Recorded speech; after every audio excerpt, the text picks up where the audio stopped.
everyone, welcome back to my YouTube channel Business World. Guys, don't forget to subscribe for the CBSE updates, for IGNOU updates, for studying 12th business studies and for studying organization theory and behavior, which is one of the subject of the MCOM second year. So yes guys, class 12th we were discussing about the advantages of the informal organization and we have done with that. Now we will discuss about the disadvantages of the informal organization. देखिए guys, the very first point is more rumours. देखो, informal organization के अंदर rumours मतलब अफवाहें जो होती है ना, वो बहुत जल्दी भी स्प्रेड होती हैं और ज़्यादा स्प्रेड होती हैं. ठीक है, अब अगर रूमर्स स्प्रेड होंगे तो ऑब्वियस सी बात है कि आपके ऑर्गेनाइजेशन के अंदर एक नेगेटिव एनवायरनमेंट क्रिएट होगा. फॉर एग्ज़ाम्पल, किसी एम्प्लॉय ने ये रूमर फैला दी कि भाई हमारा मैनेजर तो सैलरी इंक्रीज़ करने की कह रहा है बाय 10,000. ठीक है, सब एम्प्लॉयज़ बड़े खुश हो गए बिना कंफर्म किए हुए.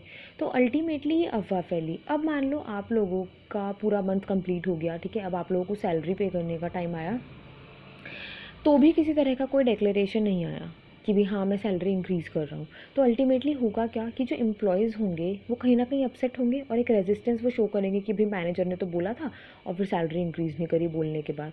तो इससे क्या होगा, एक नेगेटिव एनवायरनमेंट आएगा क्योंकि नेगेटिव एटीट्यूड एम्प्लॉयज़ का अपने मैनेजर के लिए बन जाएगा.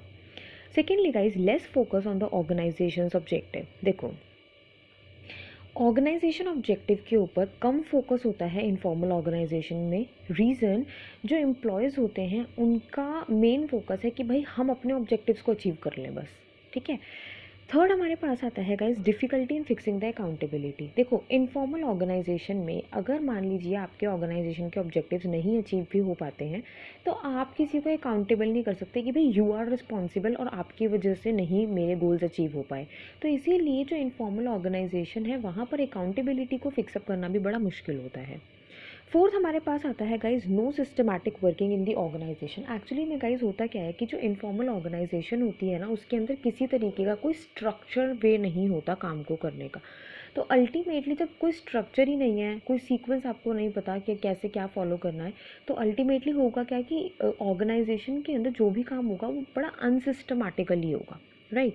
फिफ्थ आता है गाइज लीस्ट एफिशिएंसी. देखो, जब काम ही सिस्टमैटिकली नहीं हो रहा तो ऑब्वियस सी बात है डुप्लीकेशन ऑफ वर्क भी हो सकता है, वेस्टेज ऑफ रिसोर्सेज भी हो सकती हैं. तो अल्टीमेटली होगा क्या कि एफिशिएंसी के ऊपर इम्पैक्ट आएगा, ऑप्टिमम यूटिलाइजेशन ऑफ रिसोर्सेज का नहीं कर पाएंगे. सिक्स हमारे पास आता है lack of the proper communication.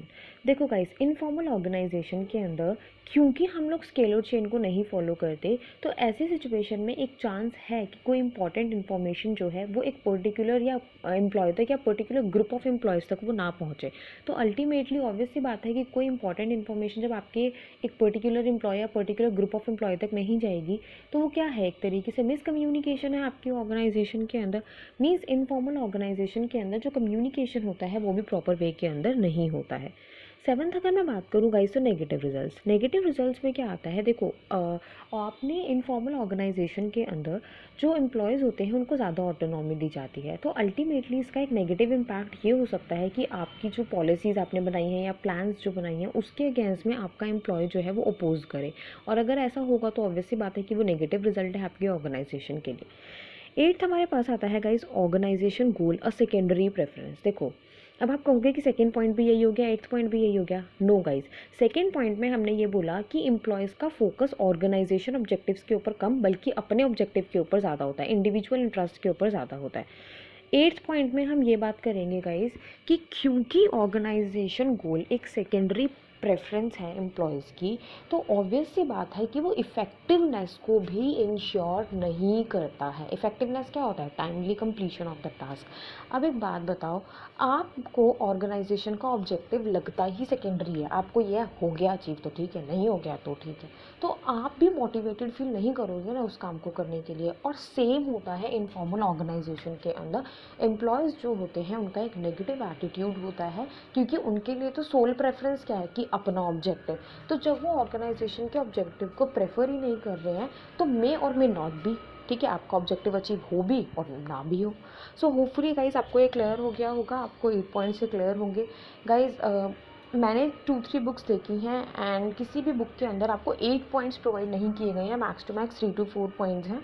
तो आप ये देख लेना, ठीक है। और होपफुली ये समझ आ गया होगा। फिर भी कोई डाउट हो तो कमेंट बॉक्स में आप मेंशन कर देना, I will clear your doubt. Bye bye everyone, stay tuned.